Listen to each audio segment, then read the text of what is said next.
এখন বোঝা গেল যে আড়াইবাড়ি দরবারে মাহফিল হচ্ছে। আড়াইবাড়ি দরবার শরীফের শ্রোতারা অনেক কোয়ালিফাইড শ্রোতা, এরম মরা মরা হয়ে আলোচনা শুনে না। আড়াইবাড়ির এই দরবার হলো আল্লাহর জমিনে আল্লাহর দ্বীন কায়েমের জন্য এক উর্বর দরবার। হ্যাঁ, আড়াইবাড়ি দরবারের শ্রোতার মতো আপনারা আওয়াজ দিবেন, পারবেন তো ইনশাআল্লাহ? আজকে আমরা যে টপিক ধরেছি তা খুবই গুরুত্বপূর্ণ। আমরা কান লাগায়া হেদায়েতের নিয়তে শুনবো, বলেন ইনশাআল্লাহ। আল্লাহ তাআলা জান্নাত দিবেন 12টা গুণ অর্জন করলে। জোরে বলেন তো কয়টা? আমরা কারা কারা জান্নাতে যেতে চাই না, হাত তুলেন তো। মাশাআল্লাহ। এখানে হুশ মাহফিল হচ্ছে, অনেক জায়গায় বেহুশ ওয়াজ হয় আর বেহুশ মাহফিল হয়। হুজুরেরও লাইন ঠিক থাকে না, শ্রোতার লাইনও ঠিক থাকে না। তবে আলহামদুলিল্লাহ এখানে হাজার হাজার প্রায় লক্ষাধিকের মতো মানুষের সমাগম হওয়ার পরেও বোঝা যাচ্ছে এখানে হুজুর এবং শ্রোতা আয়োজক সকলেরই হুশ ঠিক আছে। এবং সবচেয়ে গুরুত্বপূর্ণ কথা হলো, এ ধরনের বড় আয়োজন যদি সামাজিক বা রাজনৈতিক কোনো অনুষ্ঠান হয়, শৃঙ্খলা ঠিক থাকে না। কিন্তু কোরআনের মাহফিলে হাজার হাজার মানুষ আসলেও, লক্ষ লক্ষ মানুষ আসলেও এখানে শৃঙ্খলা থাকে। পিন পতন নীরব হয়ে মানুষ কোরআন শুনে। কোরআনের আলোচনায় যদি এই শৃঙ্খলা থাকে, তাহলে কোরআন দিয়ে দেশ পরিচালনা হলে সেই দেশ আরো বেশি সুশৃঙ্খল হয়ে যাবে। আমরা আগামীর বাংলাদেশকে কোরআনের বাংলাদেশ হিসাবে দেখতে চাই। এই দেশে বিশৃঙ্খলা আছে, চুরি আছে, ডাকাতি আছে। চুরি ডাকাতি বিশৃঙ্খলা রোধ করে একটি কল্যাণ রাষ্ট্র হিসাবে এই দেশকে গড়ে তুলতে হলে আল্লাহর দেওয়া কোরআনের আইন লাগবে। সম্মানিত ভাইয়েরা, কষ্ট হচ্ছে আপনাদের? অনেকে হয়তো না খায়া চলে আসছে, অসুবিধা নাই। আজকে পেটের খাবার ভাত না হয়ে আজকে আমরা কোরআন দিয়ে আমাদের ক্ষুধা মিটাবো ইনশাআল্লাহ। তাহলে কয়টা গুণ অর্জন করতে হবে? এই 12টা গুণ অর্জন করলে জান্নাত দিবেন কে? আজকে আমরা মুখস্থ করে ফেলবো ইনশাআল্লাহ। রব্বুল আলামিন বলছেন, রহমানের বান্দাদের প্রথম গুণাবলী হলো ওয়াইবাদুর রহমানিল্লাযীনা ইয়ামশুনা আলাল আরদি হাওনা। রহমানের বান্দা হলো তারা দুনিয়ার বুকে নম্রভাবে ভদ্রভাবে বিচরণ করে যারা। রহমানের বান্দা হলো তারা। রহমানের বান্দারা অহংকারী হয় না, অভদ্র হয় না, বেয়াদব হয় না। বরং রহমানের বান্দারা চলনে বলনে কথনে উঠা বসা চলাফেরায় রহমানের বান্দারা নম্র হয়, বিনয়ী হয়। তারা অহংকারী হয় না। অহংকার করা এটা মুমিনের স্বভাব নয়। অহংকার করা হলো ফেরাউনের স্বভাব। অহংকার করা হলো নমরুদের স্বভাব। অহংকার করা হলো ইবলিসের স্বভাব। মুমিন কখনো অহংকারী হতে পারে না। এজন্য রব্বুল আলামিন বলছেন, ওয়া ইবাদুর রহমানিল্লাযীনা ইয়ামশুনা আলাল আরদি হাওনা। রহমানের বান্দা হলো তারা দুনিয়ার বুকে নম্রভাবে ভদ্রভাবে বিচরণ করে যারা। রহমানের বান্দা হলো তারা। রহমানের বান্দারা কোনো বিষয় নিয়ে অহংকার করে না। আজ আমাদের সমাজে আমরা কত রকমের অহংকার দেখি। কেউ বা করে টাকার অহংকার, কেউ বা করে জ্ঞানের অহংকার, কেউ বা করে ক্ষমতার অহংকার। কোনো কিছু নিয়ে অহংকার করার কোনো যোগ্যতা মানুষের নাই। কারণ মানুষের কোনো স্টেবিলিটি নাই, মানুষের কোনো স্থায়িত্ব নাই। সে এখন আছে তো একটু পরে নাই, আজ আছে তো কাল নাই। যে আজ আছে তো কাল নাই, এরকম যার কোনো স্থায়িত্বই নাই, তার তো অহংকার করার কোনো যোগ্যতাই নাই। এজন্য হাদিসে কুদসিতে এসেছে, আল্লাহ তাআলা বলেছেন, আল কিবরিয়া উরিদাই, অহংকার হলো আমার চাদর। যে আমার চাদর নিয়ে টানাটানি করে, যে ব্যক্তি অহংকার করে সে যেন আমার চাদর নিয়ে টানাটানি করে। আর যে ব্যক্তি অহংকার করে আল্লাহর চাদর নিয়ে টানাটানি করবে, তাকে দুনিয়া আখিরাতে যিনি শাস্তির সম্মুখীন করবেন, জোরে বলেন তিনি কে? সে আল্লাহ বলছেন, কোনো কিছু নিয়ে অহংকার করো না, জ্ঞানের বড়াই করবেন না। কারণ জ্ঞান আল্লাহর তরফ থেকে পাওয়া নেয়ামত। আপনি জ্ঞান পাওয়ার পরে অহংকার করবেন না, কারণ আপনাকে জ্ঞানের নেয়ামত দিয়েছেন যিনি, এই জ্ঞানের নেয়ামত ছিনিয়ে নিয়ে আপনাকে আবার পাগল বানায়া দিতে পারেন তিনি। টাকা পয়সা আছে বলে ফুটানি করবেন না, কারণ বহু টাকাওয়ালা সম্পদশালী ব্যক্তিকেও মুহূর্তের মধ্যে রাস্তার ফকির যিনি বানায় দিতে পারেন, জোরে বলেন তিনি কি?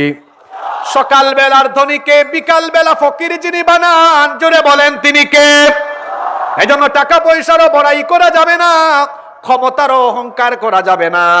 আমরা মানুষ, আমরা তো হলাম এমন, অনেক মানুষ আছে ক্ষমতা পাওয়ার পরে দাম্ভিক হয়ে যায়, স্বৈরাচার হয়ে যায়, অধ্যতপূর্ণ অহংকারী আচরণে মেতে উঠে, তারপরে মানুষকে আর মানুষ মনে করে না, নিরপরাধী মানুষকে সে অপরাধী বানায়া তার ইচ্ছে মতো মানুষের উপর জুলুম নির্যাতন করে অহংকারের ঠেলা এমন এমন কথা বলে এমন এমন অহংকারী কথাবার্তা বলে 41 সাল পর্যন্ত থাকবো অহংকার করে করে এমন কথা বলবে, আমি নামবো না, পালায়াও যাব না।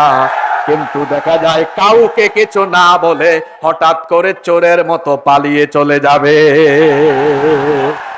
ক্ষমতার বেশি বড়াই দেখাবেন না, অহংকার করবেন না, কারণ ক্ষমতার চেয়ারে বসান যিনি, জুতার বাড়ি খাওয়ায়া সেই চেয়ার থেকে নামাতে পারেন তিনি। ক্ষমতার অহংকার করেছিল ফেরাউন, ক্ষমতার অহংকার করেছিল নমরুদ, ক্ষমতার অহংকার করেছিল আবু জাহাল, উতবা, সাইবা। ক্ষমতা পেলে অহংকার করে যারা, আবু জাহাল, নমরুদ, ফেরাউনের প্রেতাত্মা হলো তারা। ক্ষমতা পাওয়ার পরে অহংকার করবে যারা, জুলাই আগস্টের মতো দেশ থেকে চোরের মতো পালিয়ে যাবে তারা। ক্ষমতার অহংকার করা যাবে না। আল্লাহ বলেছেন, ওয়ালা তামশি ফিল আরদি মারাহা ইন্নাকা লান তাখরিকাল আরদা ওয়া লান তাবলুগাল জিবালা তুলা। কোরআনে কারীমের 17 নম্বর সূরা, সূরা বনী ইসরাঈলের 37 নম্বর আয়াতে আল্লাহ তাআলা বলেছেন, অহংকারী হয়ে জমিনে বিচরণ করো না, নিশ্চয়ই অহংকার করে জমিনে হেঁটে তুমি মাটিকে ফাটিয়ে দিতে পারবে না। আবার অহংকারের সাথে মাথা উঁচু করে চলাফেরা করে আকাশের উচ্চতায় তুমি পৌঁছে যেতে পারবে না। লুকমান হাকিমের নাম আমরা জানি, তিনি কোনো নবীও ছিলেন না, কোনো রাসূলও ছিলেন না, কিন্তু আল্লাহ তাআলা তাকে হিকমত দিয়েছিলেন, প্রজ্ঞা দিয়েছিলেন, আর তিনি তার ছেলেকে সুন্দর সুন্দর কিছু নসিহত করেছেন। সেই নসিহতগুলো আল্লাহর কাছে এত ভালো লেগেছে, তামাম দুনিয়ার মানুষদের জন্য আল্লাহ তাআলা সেগুলো কোরআনে কারিমে কোট করে দিয়েছেন।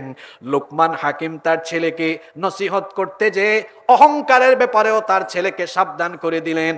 লুকমান হাকিম তার ছেলেকে বললেন, ওয়ালা তুসাইর খাদ্দাকা লিন-নাসি ওয়ালা তামশি ফিল আরদি মারাহা। লুকমান হাকিম বললেন, বাবারে, গাল বাঁকা করে মানুষকে তুচ্ছ তাচ্ছিল্য করে অহংকারী হয়ে মানুষের সাথে কথা বলো না, কারণ অহংকার করা কোনো মুমিনের স্বভাব হতে পারে না। ইন্নাল্লাহা লা ইউহিব্বু কুল্লা মুখতালিন ফাখুর। অহংকারী এবং দাম্ভিক লোককে যিনি পছন্দ করেন না, গলার আওয়াজ বড় করে বলেন তিনি কি? সেজন্য মুমিনরা বিনয়ী হবে, ভদ্র হবে। আল্লাহ তাআলা এজন্য জান্নাতি মুমিনদের, রহমানের বান্দাদের প্রথম কোয়ালিটি বর্ণনা করেছেন, ওয়া ইবাদুর রহমানিল্লাযীনা ইয়ামশুনা আলাল আরদি হাওনা। রহমানের বান্দা হলো তারা, দুনিয়ার বুকে নম্রভাবে ভদ্রভাবে বিচরণ করে যারা, রহমানের বান্দা হলো তারা। তাহলে আমরা আল্লাহর জান্নাতে যাওয়ার জন্য অহংকারী হব না নম্র হব? আস্তে বলবেন না, জোরে বলেন, অহংকারী না নম্র হব? অহংকারী হওয়া যাবে না। হ্যাঁ, কিছুদিন আগে মজলুম ছিলেন, এখন আবার সুযোগ পেয়ে অহংকারী হয়ে উঠবেন না। আমরা দেখতে পাচ্ছি বাংলাদেশে কিছু মানুষ, আগে যারা একটু ঘর থেকে বের হয়ে কথাও বলতে পারতো না, এখন কথা বলার সুযোগ পেয়েছে বলে অহংকারের চোটে আলেম উলামার ইসলাম নিয়ে কথা বলতে ছাড় দেয় না। আমি নাম নিলাম না, সাবধান করে দিচ্ছি, এই দেশের মানুষের সেন্টিমেন্ট আপনাকে বুঝতে হবে। এই দেশের মানুষের আসল চেতনা হলো ইসলাম। এই জন্য ইসলাম, ইসলামী চেতনা আর আলেম উলামাকে নিয়ে কথা বলে আঘাত করার চেষ্টা করলে বাংলাদেশে জায়গা হবে না। সম্মানিত ভাইয়েরা,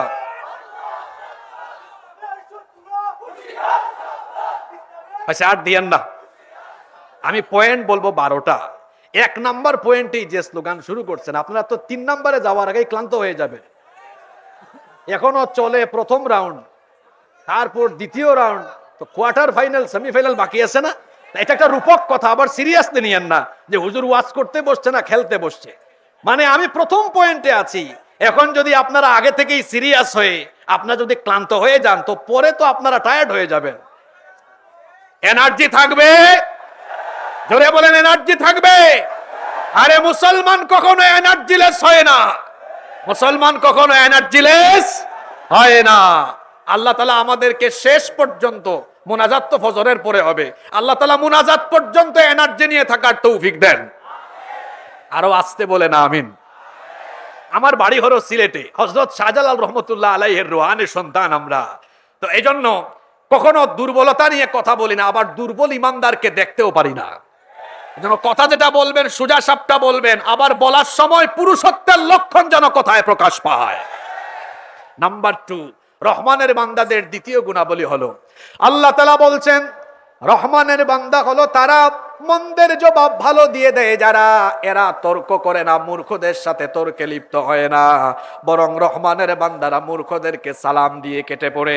এজন্য আল্লাহ তাআলা বলছেন রহমানের বান্দাদের পরিচয় হলো ওয়া ইযা খাতাবাহুমুল জাহিলুনা ক্বালু সালামা। রহমানের বান্দা হলো তারা জাহিলদের সম্মুখীন হলে পরে সালাম দিয়ে কেটে পড়ে যারা। রহমানের বান্দা হলো তারা, রহমানের বান্দারা মন্দের জবাব মন্দ দিয়ে দেয় না, বরং মন্দের জবাব দিবে ভালো দিয়ে। এটা একটা অন্যতম গুরুত্বপূর্ণ ভালো গুণ। এই গুণ আমাদের অনেকের মধ্যেই নাই। আমাদের স্বভাব হলো আমাদেরকে গালি দিলে আমরাও গালির পরিবর্তে গালি দিয়ে বসি, কিন্তু মুমিন কখনো গালির পরিবর্তে গালি দিতে পারে। আমার আপনার আদর্শ হলেন মুহাম্মাদুর রাসূলুল্লাহ, সবাই বলি সাল্লাল্লাহু আলাইহি ওয়াসাল্লাম। আমার নবীকে কাফিরের দল এত গালিগালাজ করেছে, কিন্তু আপনারা বলেন তো গালির জবাবে আল্লাহর নবী কোনোদিন কি কোনো কাফিরকে গালি দিয়েছেন নাকি? আসতে বলবেন না, জোরে বলেন গালি দিয়েছেন নাকি? আমার নবী কোরআনের দাওয়াত শুরু করার পরে কাফির বেঈমানরা 40 বছর পর্যন্ত যেই নবীকে আল আমিন বলেছে, সেই নবীকে কোরআনের দাওয়াত দেওয়ার পরে সেই নবীকে তারা সাহির, জাদুকর বলেছে, কাযযাব, মিথ্যাবাদী বলেছে, মাজনুন, পাগল বলেছে, কাহিন, গণক বলেছে, এই রকম বিভিন্ন ধরনের আজে বাজে গালিগালাজ করেছে। গালিগালাজ কিন্তু আজকের যুগেও আছে না নাই? আসতে বলেন, আরো আসতে বলেন, আছে না নাই? ও মুসলমান ভাইয়েরা, যেই যুগে কোরআন নাজিল হয়েছিল সেই যুগেই কোরআন বিরোধীরা কোরআনওয়ালাদেরকে, এমন কি যার উপরে কোরআন নাজিল হয়েছিল তাকেও তারা গালিগালাজ করেছিল। ১৫০০ বছর পরেও আমাদের এখনকার যুগেও দেখি এই সুন্নত এখনো আছে। এখনো যারা কোরআনের কথা বলে তারাও গালিগালাজ কোরআন বিরোধীদের কাছ থেকে শুনে। গালি কিন্তু গালির জায়গায় আছে, শুধু ভার্সনটা একটু আপডেট হয়েছে। কেমন আপডেট হয়েছে? ১৫০০ বছর আগে কাফির বেঈমানরা কোরআনওয়ালাদেরকে গালি দিত পাগল, জাদুকর, মিথ্যাবাদী, কবি, গণক। ১৫০০ বছর পরে এসে গালির জায়গায় আছে শুধু কাফের, মুশরিক, কোরআন বিরোধীদের উত্তরসূরিরা। তারা গালির নমুনাকে একটু আপডেট ভার্সনে নিয়ে এখনকার যুগে কোরআন বিরোধীরা কোরআনওয়ালাদেরকে এখনো গালিগালাজ অব্যাহত রেখেছে। এখনকার যুগের গালি হলো যারাই কোরআনের কথা বলবে তাদেরকে মৌলবাদী, জঙ্গিবাদী, তাদেরকে মৌলবাদী, জঙ্গিবাদী, রাজাকার আর স্বাধীনতা বিরোধী বলে এখনো গালিগালাজ করে। গালির জায়গায় আছে, শুধু মডেল ভার্সনটা একটু কি হয়েছে, আপডেট হয়েছে। আইফোন প্রতি বছর বের হয়, আইফোনের নাম আইফোনই থাকে, শুধু মডেলটা একটু কি হয়ে আছে, আপডেট হয়ে আছে। 11, 12, 13, 14, 15, এখন কত চলে? 16, সামনে আসবে 17। তো সেই যুগে ১৫০০ বছর আগে গালির জায়গায় আছে, এখনো গালি আছে, শুধু মডেলটা একটু কি হয়েছে, আপডেট হয়েছে। ২০২৫ সালে আরো নতুন আপডেট গালি এসেছে। যারাই এখন কোরআনের মাহফিলে কোরআন দিয়ে রাষ্ট্র গঠনের ফর্মুলার কথা বলেন, এখন দেখা যায় যারা কোরআন সহ্য করতে পারে না তারা কোরআনওয়ালাদেরকে ধর্ম ব্যবসায়ী বলে গালিগালাজ করে। সাবধান, মুখে লাগাম দিয়ে কথা বলবেন। আলেমরা ধর্ম ব্যবসায়ী নয়, বরং আমার বাড়ি তো সিলেটে, ওই নির্বাচন আসতে পরে হযরত শাহজালাল রহমাতুল্লাহ আলাইহির মাজারে গিয়ে টুপি লাগাইয়া পাঞ্জাবি লাগাইয়া মাথায় পট্টি দিয়ে নির্বাচনী প্রচারণা আরম্ভ করে আলেমদের দুয়ারে দুয়ারে গিয়ে দোয়া নিয়ে তারপরে ক্ষমতায় যাওয়ার পরে আবার ইসলামের বিরুদ্ধে দাঁড়ায় যারা প্রকৃত ধর্ম ব্যবসায়ী হলো তারা।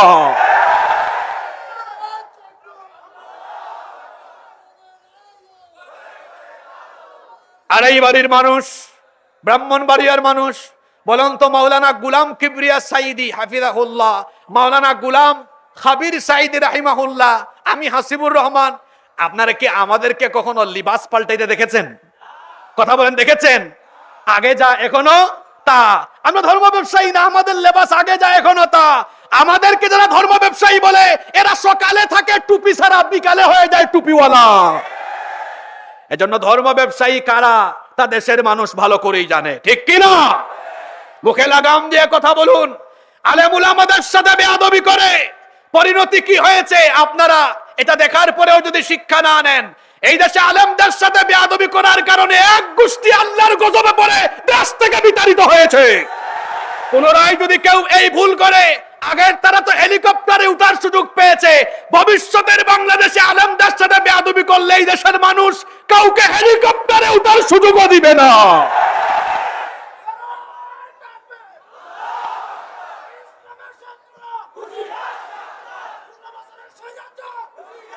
বসেন বসেন, আপনি 2 নম্বরে এত সিরিয়াস হইয়েন না, কি আশ্চর্য অবস্থা।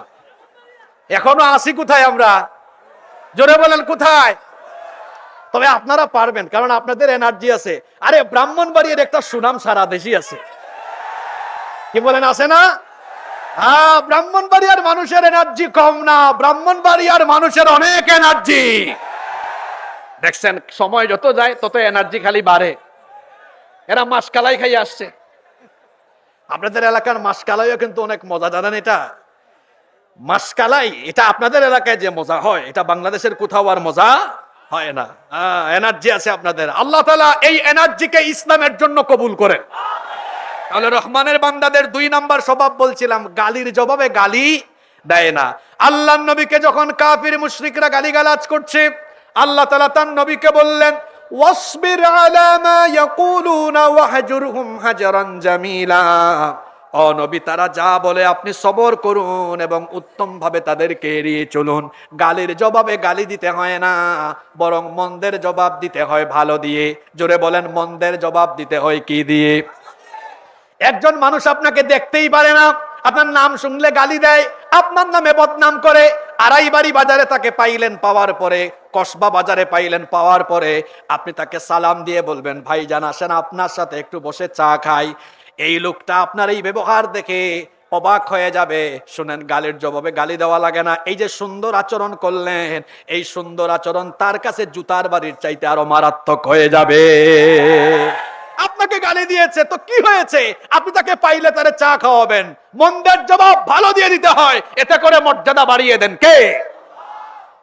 গালির জবাবে গালি দিলেই শক্তিশালী হওয়া যায় না। অনেক সময় মন্দের জবাব ভালো দিয়ে দেওয়ার পরে ইজ্জত সম্মান বাড়ায় দেন কে?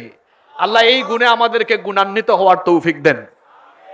এরপরে রহমানের বান্দাদের 3 নাম্বার গুণ হলো, রহমানের বান্দারা রাতের বেলা কি করবে আল্লাহ সুন্দর করে বলে দিলেন। এই যে রাতের বেলা আমরা অনেকে ঘুমাই, সারা রাত ঘুমায় থাকি।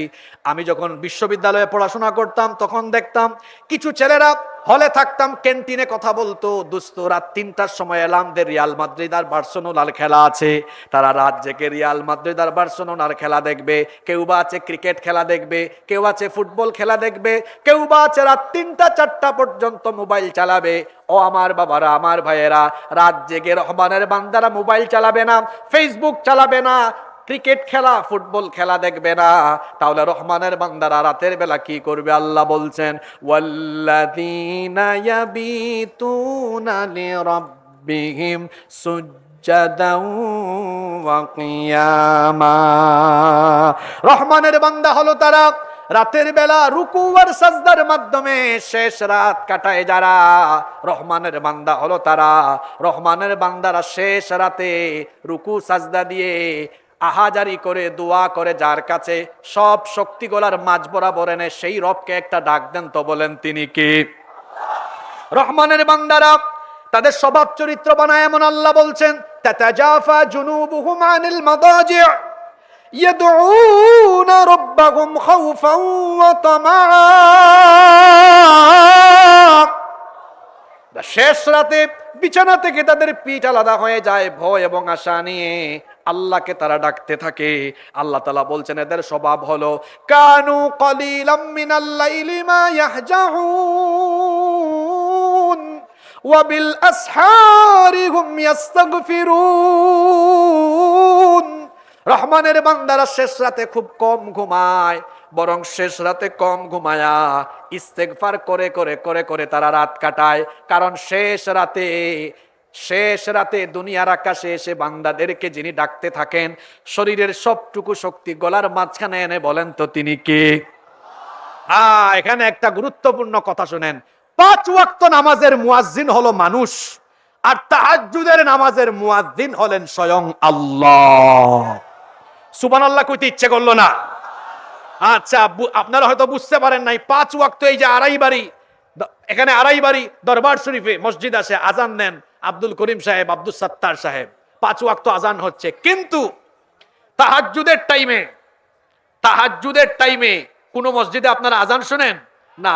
ওই টাইমে আল্লাহ রসুল বলেছেন দুনিয়ার আসমানে এসে আল্লাহ ডাকেন, মান যাল্লাযী ইয়াদউনি, আল্লাহ বান্দাকে ডাকেন। আযান মানে হলো ডাকা, আহ্বান করা। ওই সময়ে আল্লাহ এসে বান্দাকে ডাকেন, কে আছে না ঘুমিয়ে আমাকে ডাকবে, ফাআস্তাজিবা লাহু, আমার বান্দার ডাকের জবাব আমি দান করব। সুবহানাল্লাহ। ওই শেষ রাতে ঘুমায় থাকবেন না, ওই শেষ রাতে আল্লাহ তাআলাকে ডাকবেন। আল্লাহ তাআলা বলেন তখন, মান যাল্লাযী ইস্তাগফিরনি, এমন কে আছে তার গুনাহের জন্য আমার কাছে মাফ চাইবে। ও বান্দা, তোমার গুনাহ কত বেশি, আমাদের গুনার পরিমাণ যত বেশি, আল্লাহর দয়া হলো তার চাইতে আরো বহু গুণ বেশি। সুবহানাল্লাহ পড়েন। এজন্য হাদিসে কুদসিতে এসেছে, আল্লাহ তাআলা বলেছেন, ইয়াবনা আদম লাউ বালাগাত যুনুবুকা আনানাস সামাই সুম্মা ইস্তাগফারতানি গফারতু লাক। তোমার গুনাহ যদি আকাশের উচ্চতা পর্যন্ত পৌঁছে যায়, হতাশ হয়ো না, তুমি আমার কাছে অনুতপ্ত হয়ে তওবা করো, আমি এর চাইতে বেশি পরিমাণ দয়া নিয়ে হাজির হয়ে তোমার সব গুনাহ মাফ করে দিব। সুবহানাল্লাহ। রাতের আধারে যারা সিজদাতে রয়, দু চোখের অশ্রুতে নদী যেন বয়। পারেন নাকি আপনারা? হ্যাঁ, পারেন না তো বলেন না। রাতের আধারে যারা সিজদাতে রয়, দু চোখের অশ্রুতে নদী যেন বয়। ছলনার হাত ছানি যত আসুক, পেছনে ফিরে ও তাকায় না, পেছনে ফিরে ও তাকায় না। যাদের হৃদয়ে আছে আল্লাহর ভয়, তারা কভু পথ ভুলে যায় না। আল্লাহর প্রেম ছাড়া এই দুনিয়ায় কারো কাছে কোনো কিছু চায় না, কারো কাছে কোনো কিছু চায় না। ইচ্ছা ছিল গাইব 2 লাইন, গাইছি 5-6 লাইন। এর একটা কারণ আছে। এখন বাংলাদেশে কিছু মানুষের খারাপ লাগে, যাত্রা পালায় মানুষ নাই, নাটক ফাটক কেউ দেখে না, সিনেমা হল বন্ধ হয়ে যাচ্ছে। এই যে দেখেন, চাক্ষুষ চোখের সামনে দেখাইলাম, মানুষ এখন থাকদি না দিন দিন, এইসব গান শুনে না, গায়ও না, ভালোও লাগে না, মজাও লাগে না, বরং তারা আল্লাহর শানে, রসুলের শানে, পরকালমুখী কোনো সঙ্গীত হলে সেটা তারা শোনে। এখন ওই পাড়ায়, বাম পাড়ায়, নাস্তিক পাড়ায়, গান পাড়ায়, নাচ পাড়ায় এই জন্য আগুন ধরে গিয়েছে। এটার জবাব হলো মুতু বিগাইদিকুম, তোমাদের জ্বালাপুরা নিয়ে তোমরা মরে যাও। আল্লাহর দিনের আলো এই দেশে পরিস্ফুটিত হবে, আল্লাহর দিন কায়েম হবে, কেউ ঠেকাতে পারবে না। আপনাদের খারাপ লাগে না? এত আসতে বললেন, খারাপ লাগে? সম্মানিত ভাইয়েরা, তাহলে রহমানের বান্দাদের 3 নম্বর গুণাবলী হলো, রহমানের বান্দারা রাতের বেলা ঘুমায় থাকে না তাহাজ্জুদ আদায় করে। আমরা তাহাজ্জুদ গুজারি হব, আল্লাহ কবুল করেন। রহমানের বান্দাদের 4 নম্বর গুণাবলী হলো, শুধু আমল করেই তারা জান্নাতে যাওয়ার আশা করে থাকে না, বরং তারা আমল করার পাশাপাশি জাহান্নাম থেকে বাঁচার জন্য যার কাছে দোয়া করে, জোরে বলেন তিনি কে? আল্লাহ বলছেন, ওয়াল্লাযীনা ইয়াকুলুনা ربنا اصرف عنا عذاب جهنم إن عذابها كان غراما রহমানের বান্দা হলো যারা আল্লাহর কাছে জাহান্নাম থেকে বাঁচার জন্য দোয়া করে যারা, তারা বলে হে আমাদের রব, আপনি আমাদেরকে জাহান্নামের সর্বনাশা আযাব থেকে বাঁচান, কারণ জাহান্নামের আযাব হলো বড় কঠিন। জাহান্নাম থেকে বাঁচার জন্য সব সময় দোয়া করতে হবে, কারণ শুধু আমল দিয়ে জান্নাতে যাওয়া যাবে না, আমলের পাশাপাশি আল্লাহর দয়ারও দরকার আছে না নাই? এই জন্য রাহমাতাল লিল আলামিন আমাদের প্রিয় নবী মুহাম্মদুর রাসূলুল্লাহ, আমরা বলি সাল্লাল্লাহু আলাইহি ওয়াসাল্লাম, তিনি নবী হওয়ার পরেও, পয়গম্বর হওয়ার পরেও সব সময় তিনি দোয়া করতেন আল্লাহর কাছে। এটার মাধ্যমে তিনি আমাদেরকে তালিম দিয়েছেন, শিক্ষা দিয়েছেন, যাতে করে আমরা তাকে অনুসরণ করে এই আমলটা অব্যাহত রাখি। এই যে ফজরের নামাজের পরে আর মাগরিবের নামাজের পরে, আল্লাহর নবী ফজর আর মাগরিবের ফরজ নামাজের পরে জাহান্নাম থেকে বাঁচার জন্য আল্লাহর কাছে এই দোয়া পড়ে পানা চাইতেন 7 বার, আল্লাহুম্মা আজিরিনি মিনান নার। আমার সাথে সবাই বলেন আল্লাহুম্মা। দোয়া করার সময় আওয়াজ তো ছোট হয়, স্লোগানের সময় তো বড় হয় কেন? হ্যাঁ, বীর পুরুষের মতো বলেন আল্লাহুম্মা আল্লাহুম্মা আজিরিনি মিনান নার।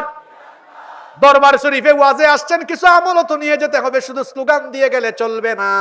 ফজর এবং মাগরিবের ফরজ নামাজের পরে এই দোয়াটা আমরা করব কয়বার? আস্তে বলবেন না, জোরে বলেন কয়বার? জাহান্নাম থেকে আমরা আল্লাহর কাছে পানা চাইবো, কারণ আমাদেরকে জাহান্নাম থেকে বাঁচিয়ে জান্নাত দিবেন কে? এই জন্য রহমানের বান্দা হলো তারা জাহান্নাম থেকে আল্লাহর কাছে পানা চাইবে যারা। 5 নাম্বার, রহমানের বান্দারা তারা অপচয় করে না, কৃপণ হয় না, বরং রহমানের বান্দারা হয় দানশীল।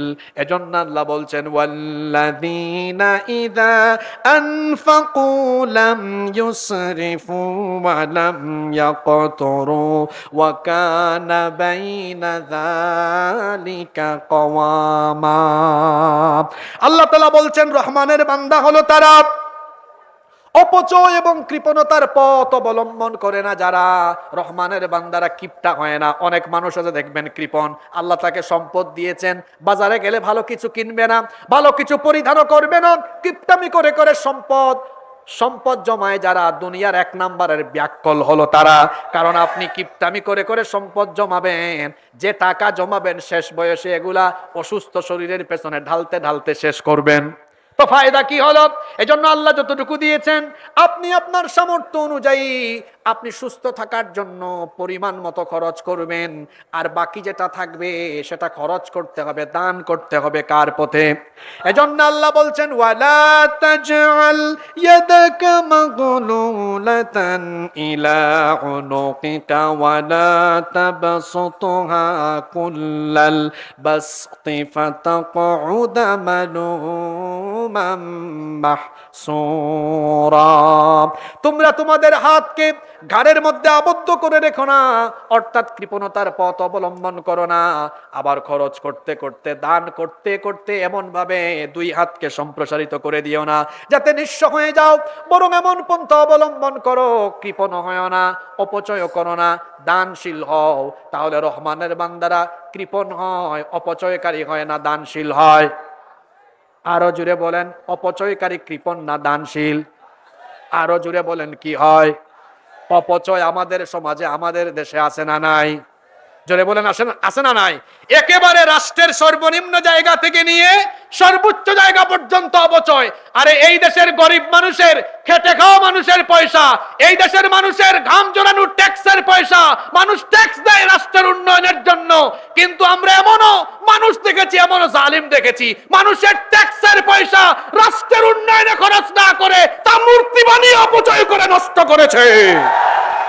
মূর্তি বানিয়ে বানিয়ে দেশটাকে নাপাক করেছে। আমরা আলেম ওলামারা যখন মূর্তির বিরুদ্ধে কথা বলেছি, তখন এই আলেমদেরকে জেলখানায় ঢুকিয়ে দিয়েছে।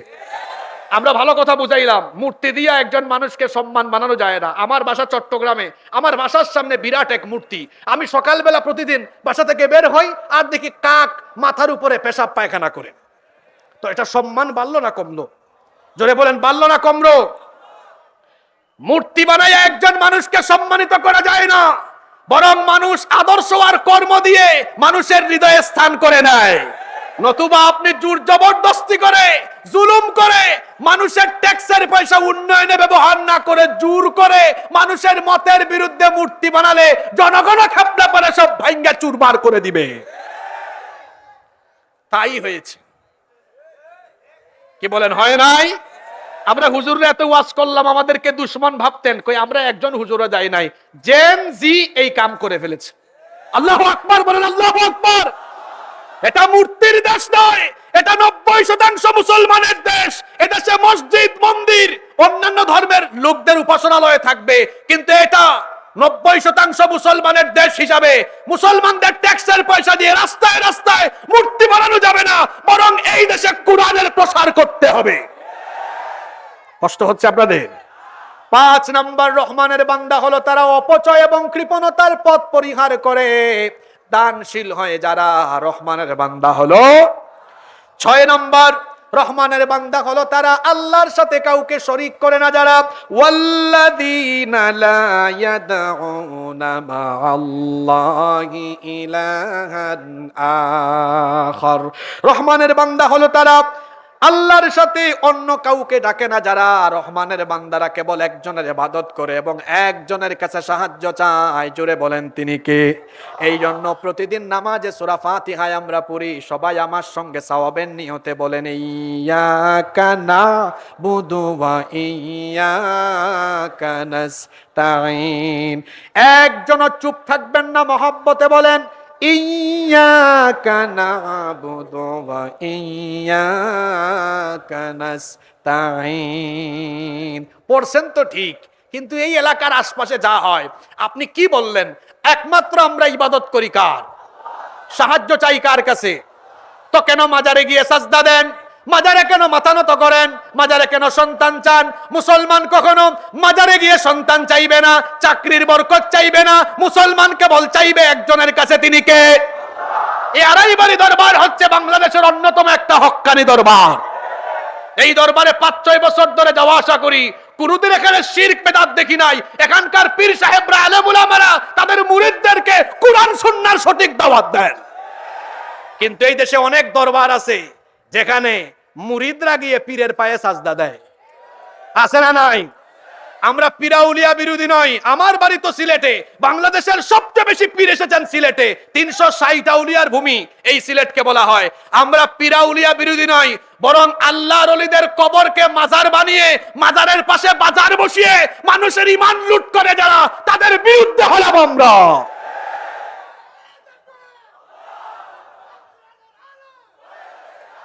আড়াইবাড়ি দরবার শরীফ, কত সুন্দর নাম, কিন্তু বাংলাদেশে এমনও বহুত দরবার আছে আপনি শুনলে হাসবেন না কাঁদবেন, কনফিউশনে পড়ে যাবেন। আমি বলবো, কিছু বলবো, এগুলা গুগল শরীফে সার্চ করলে আপনারা পাবেন। খেতাশা, গেদাশা, বুদাইশা।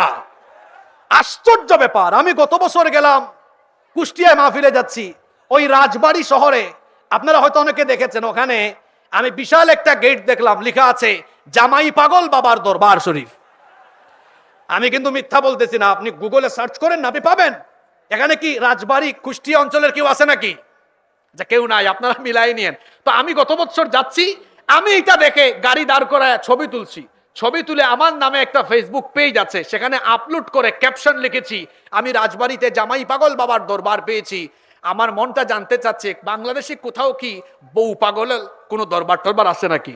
আরে বাপরে বাপ, এই ক্যাপশন দিয়ে আমি ছবি এটা আপলোড করার 5 মিনিটের মাথায় মুন্সিগঞ্জের গজারিয়া থেকে একজন কমেন্ট করেছে ছবি সহ, কই হুজুর আছে তো, আমার বাড়ি মুন্সিগঞ্জের গজারিয়া, এখানে আছে বউ মস্তান শাহ রহমতুল্লাহ আলাই। কি আশ্চর্য দেশ আমাদের, এখানে জামাই পাগলও আছে, বউ পাগলও। খেতাশা, বুদাইশা, গেদাশা, ল্যাংটাশা, ওই চট্টগ্রামে আছে ডালচাল মাজার, বদনাশা, ল্যাংটাশা, আছে না নাই?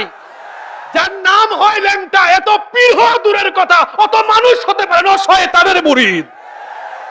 আমরা পীরাউলিয়া বিরোধী নই, যারা পীরাউলিয়ার লেবাসে ভণ্ডামি করে তাদের সাথে মুসলমানের কোনো সম্পর্ক।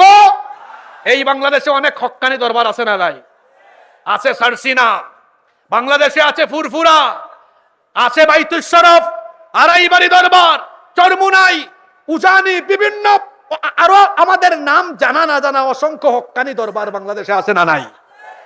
যারা হক্কানি রব্বানি ওলামা মাশায়েখ পীর মাশায়েখ আছেন, তাদের সাথে আমাদের কোনো দুশ্মনী নাই, বরং আছে বন্ধুত্ব, আছে ভালোবাসা, ঠিক কিনা? এই আড়াইবাড়ি দরবারে আপনারা সাজদা দেখেছেন? কথা বলেন না কেন? উরুস দেখেছেন? এখানে উরুস হয় না, হয় বার্ষিক ইসালে সওয়াব মাহফিল। এখানে কোরআন হাদিসের আলোচনা হয়, এখানে দোয়া হয়, এরপরে জিকির আজকার হয়, কোরআন সুন্নাহর তালিম হয়, ঠিক কিনা? এজন্য আমরা কোরআন সুন্নাহ যেখানে থাকবে, আলেম উলামা যেখানে থাকবেন, হক্কানি রব্বানি পীর মাশায়েখ যেখানে, আমরা আছি। ভণ্ড আছে যেখানে, আমরা মনে থাকবে। আল্লাহ কবুল করেন। তাহলে রহমানের বান্দারা শিরক করে না, তারা চাইবে কার কাছে? আমার সময় শেষ হয়ে যাচ্ছে নাকি? হ্যাঁ, আমি 6টা বলছি, আমার হয়তো আর 10-12 মিনিট লাগবে, 15 মিনিট। কষ্ট হচ্ছে আপনাদের? 7 নাম্বার, রহমানের বান্দা হলো তারা অন্যায় ভাবে করা হয়েছে। গতকাল প্রথম আলো তাদের পাখির মতো একেবারে ঠান্ডা মাথায় প্রথম আলোর সেই রিপোর্টে দেখলাম কলেজের বিশ্ববিদ্যালয়ের ছাত্রদেরকে খুন করা হয়েছে। একেবারে এইভাবে, আমার দিকে তাকান, আপনারা ভিডিওটা দেখবেন, এইভাবে মাথার কাছে বন্দুক ধরে ঠান্ডা মাথায় খুন করা হয়েছে। যাদের নির্দেশে, যাদের হুকুমে, যারা ঠান্ডা মাথায় এইভাবে মানুষ হত্যা করেছে, এই দেশে তাদের বিচার অবশ্যই করতে হবে। এদের কোনো ক্ষমা নাই, এদের কোনো মাফ নাই। কারণ মানুষ খুন করা আল্লাহর কাছে এটা জঘন্য গুনাহ, ঠিক কিনা? আমি যখন গাড়ি দিয়ে আসি, তখনও আমি এক মজলুমের বক্তব্য শুনতে শুনতে দরবার শরীফে ঢুকেছি। এক মজলুমের সন্তান এখানে বক্তৃতা করেছেন, আমি তখন আড়াইবাড়ি দরবার শরীফে ঢুকেছি। এই দেশে বিনা অপরাধে অনেক মানুষকে হত্যা করা হয়েছে। এই যে কোরআনের বাগান, বাংলাদেশে কোরআনের বাগানের রূপকার যাকে বলা হয়, কোরআনের কিংবদন্তি খাদেম আল্লামা সাঈদীকে তারা জেলখানায় চিকিৎসার নামে হত্যা করেছে।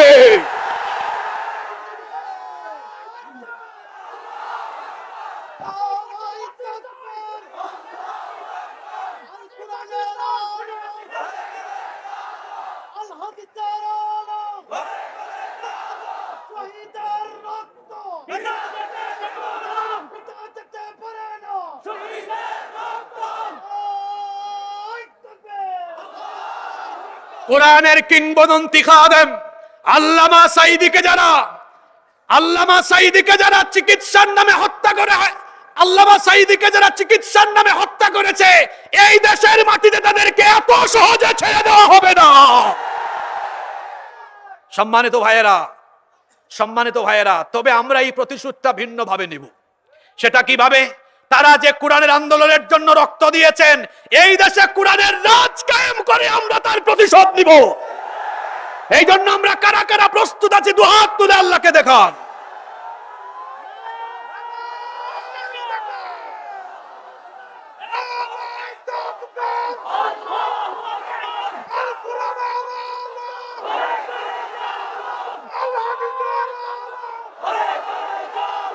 হাত নামান।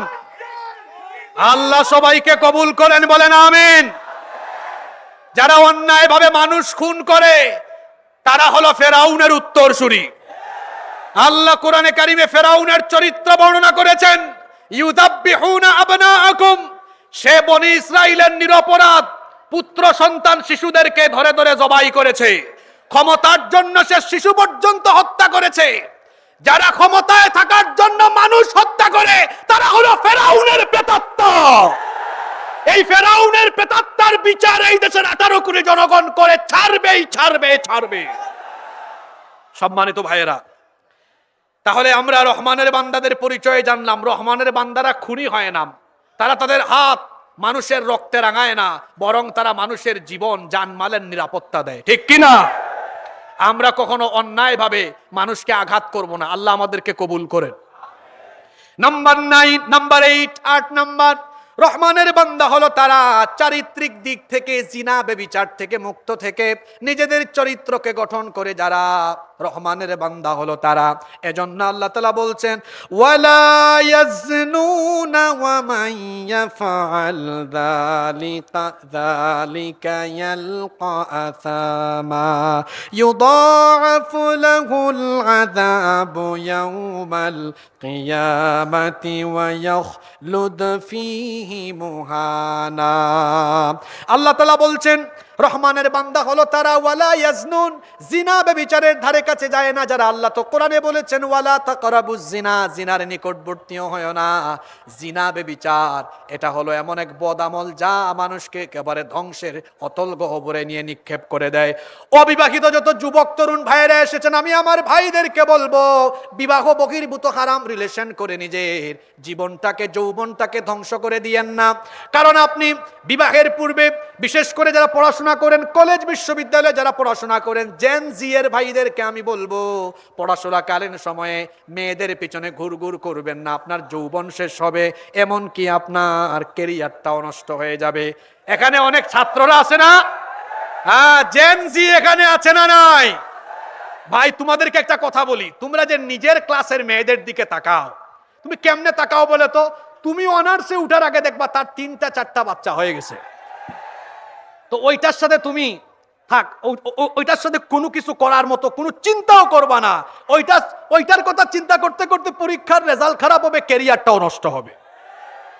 বরং তুমি যদি ইন্টারমিডিয়েটে পড়ো, ওই তুমি পড়ালেখা শেষ করে করে যাকে বিয়ে করবা ও এখনো ক্লাস 3 ভৌরে পড়ে। হুদাই শয়তানের এই চিন্তা চেতনা মাথায় নিয়ে নিজের যৌবনকে নষ্ট করে দিও না। আমি আমার জেনজি, আমি আমার যুবক ভাইদেরকে বলবো বিবাহ বহির্ভূত হারাম রিলেশন করে যৌবনটাকে নষ্ট করবেন না। চরিত্র গঠন করবেন ইউসুফ নবীর মতো, যাকে আল্লাহ তাআলা এই দুনিয়ার অর্ধেক সৌন্দর্য দিয়েছেন। আপনার চেহারা কেমন গো ভাই? জরিনা সকিনা তাকায়ও না, কিন্তু ইউসুফ নবীকে আল্লাহ এমন সৌন্দর্য দিয়েছেন যাকে দেখে মিশরের সেই যুগের সুন্দরী রূপসী নারীরা ফল কাটতে গিয়ে নিজেদের আঙ্গুল কেটে ফেলে দিয়েছিল। আল্লাহু আকবার। যেই ঘরে তিনি লালিত পালিত হয়ে বড় হয়েছেন, সেই ঘরের দুষ্ট নারী জুলাইখা প্রতিদিন ইউসুফ নবীকে তার চোখের সামনে দেখতে দেখতে পাগল পাড়া হয়ে একদিন সে নির্জনে তার দাসীর মাধ্যমে ইউসুফ আলাইহিস সালামকে তার খাস কামরায় ডেকে নিয়ে আসলো। সব দরজা বন্ধ করে দিয়ে তারপরে তাকে কাছে আসার জন্য যখন কুপ্রস্তাব পেশ করলো, আল্লাহর নবী ইউসুফ আলাইহিস সালাম তিনি তখন আল্লাহ তাআলাকে ভয় করে এই দুষ্ট মহিলার ষড়যন্ত্র চক্রান্ত থেকে বাঁচার জন্য তার এই প্রস্তাব প্রত্যাখ্যান করে তিনি যখন তালাবদ্ধ দরজার দিকে দৌড় দিলেন, আল্লাহ তাআলা খুশি হয়ে 7টি দরজা, সবগুলো দরজার তালা তার জন্য খুলে দিলেন। আমার যুবক ভাইরা হবে এমন, তারা এইভাবে করে নারীদের দিকে তাকাবে না, পরনারী থেকে নিজের চক্ষুকে হেফাজত করে নিম্নগামী করে রাখবে। হুকুম কার? এই দেশে যুবকদের চরিত্র নষ্ট করার জন্য আমরা সব সময় দেখি এক গোষ্ঠী নানা ধরনের অপসংস্কৃতি ছড়িয়ে দিয়ে যুবকদেরকে জেনা ব্যভিচারের দিকে ধাবিত করতে চায়। কিন্তু এই দেশের যুবকরা এখন সচেতন, তারা এখন নায়ক গায়ক এদের পিছনে নয়, বরং আলেম উলামা যেখানে যুবকরা আছে সেখানে। হ্যাঁ, ভালোর সাথে থাকলে ভালো, খারাপের সাথে থাকলে, কথায় আছে সৎসঙ্গে স্বর্গবাস, অসৎসঙ্গে। এক লোক আতর কিনতে গেছে, আতর, কিন্তু আতর আর কিনে নাই। 10-15 মিনিট ওই দোকানে থেকে বের হয়ে আসছে, তার শরীরে আতরের গন্ধ হয়ে গেছে। আরেক লোক বিড়ি সিগারেট খায় না, যাচ্ছে বাড়িতে ঢুকার আগেই এক বিড়ি খুরের সাথে দেখা হয়েছে। পাইয়া কয়, ভাই অনেকদিন পরে পাইছি, ধরছে।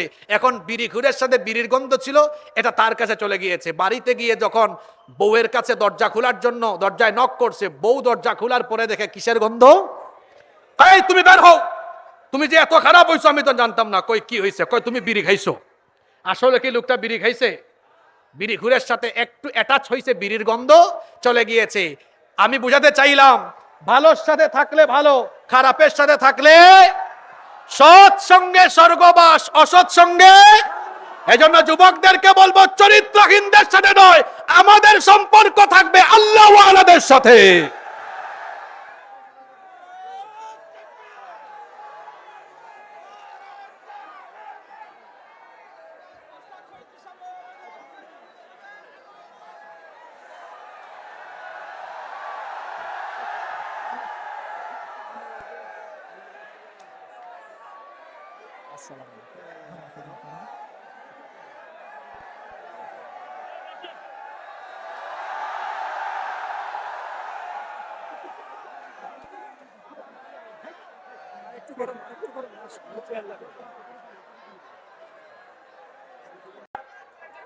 বলেন, বসেন বসেন, অনেক মেহমান এখনো বাকি আছেন, সময়ের প্রতি আমাদের খেয়াল রাখতে হবে। বসেন। নাম্বার 9 নম্বর, রহমানের বান্দা হলো তারা ওয়াল্লাযীনা লা ইয়াশহাদুনা আয-যুর, মিথ্যা সাক্ষ্য দেয় না যারা। মিথ্যা সাক্ষ্য আছে না নাই? জোরে বলেন, মিথ্যা সাক্ষ্য আছে না নাই?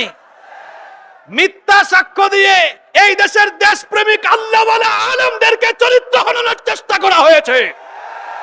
মিথ্যা সাক্ষ্যের ব্যবস্থা করে মিথ্যা সাক্ষ্য দেওয়ানোর মাধ্যমে আল্লামা সাঈদী সহ ইসলামী আন্দোলনের শীর্ষ নেতৃবৃন্দকে হত্যা করা হয়েছে।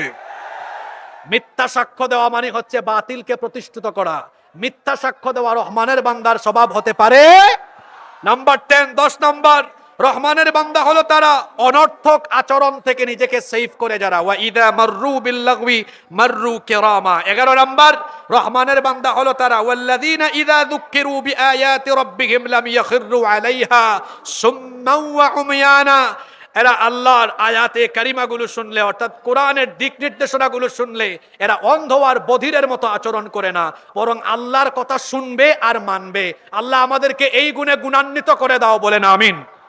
12 এবং সর্বশেষ হলো, রহমানের বান্দা হলো তারা নিজেদের স্ত্রী এবং সন্তানদেরকে চক্ষু শীতলকারী হিসাবে পাওয়ার জন্য আল্লাহর দরবারে দোয়া করে যারা।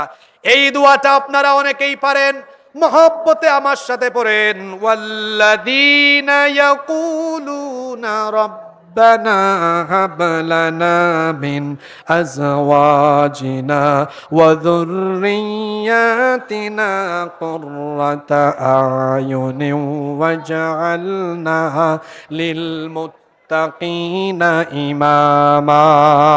তারা বলে, হে আমাদের রব, আমাদের স্ত্রী সন্তানদেরকে, এ অবিবাহিত আবিয়াত্তা মিসকিন বেচলাররা এখানে আছে না? তো হবু বউয়ের জন্য দোয়াটা শিখে নিতে হবে। রব্বানা হাব লানা মিন আজওয়াজিনা ওয়া যুররিয়্যাতিনা কুররাতা আয়ুনিন ওয়াজআলনা লিল মুত্তাকিনা ইমামা। হে রব, রব্বানা, হে রব, হাব লানা, আমাকে গিফট করো, দান করো, কি? মিন আজওয়াজিনা, এমন বউ, এমন স্ত্রী, ওয়া যুররিয়্যাতিনা, এমন সন্তান, কুররাতা আয়ুন, যাদেরকে দেখলে আমার চক্ষু শীতল হয়ে যায়। সুবহানাল্লাহ। ওয়াজআলনা লিল মুত্তাকিনা ইমামা, আর আমাদেরকে মুত্তাকিদের ইমাম বানিয়ে দাও, বলেন আমিন। এই যে আমরা 12টা গুণের কথা আলোচনা করলাম, এই 12টা গুণ অর্জন করবে যারা, আল্লাহ বলছেন শেষ আয়াতটা ভালো করে শুনেন। উলাইকা ইউজজাউনাল গুরফাতা বিমা সাবারু ওয়া ইউলাক্কাউনা ফিহা তাহিয়াতাও ওয়া সালামা খালিদিনা ফিহা হাসুনাত মুস্তাকাররাও ওয়া মুকামা। এই 12টি গুণে গুণান্বিত হবে যারা, আল্লাহর বানানো জান্নাতের অধিবাসী হয়ে যাবে তারা। আল্লাহ আমাদের কি 12টি গুণে গুণান্বিত হওয়ার তৌফিক দান করেন। আল্লামা মরহুম গোলাম হক্কানী রহমতুল্লাহ আলাইহির লেখা 3টি বই এখানে, শরীয়তের দৃষ্টিতে রাজনীতি ও খেলাফত, মেরাজুল আশিকিন, দ্বীনি তালিম ও জরুরি মাসাইল শিক্ষা, আওরাদে হক্কানি বা জিক্রে তরিকত। এই বইগুলো আপনারা পড়বেন, পরিবারের লোকদেরকেও পড়তে বলবেন। আড়াইবাড়ি দরবার শরীফের এই খেদমত আল্লাহ কবুল করেন, আমরা বলি আমিন। আজকে যত আলোচনা করেছি, আল্লাহ আমাদেরকে সেগুলো আমলের তৌফিক দান করেন। আমরা এই গুণে গুণান্বিত হয়ে এই দেশকে আমরা দ্বীনের আদলে, কোরআনের আদলে গঠন করার জন্য আমরা সবাই কোরআনের সাথে, ইসলামের সাথে থাকবো ইনশাআল্লাহ।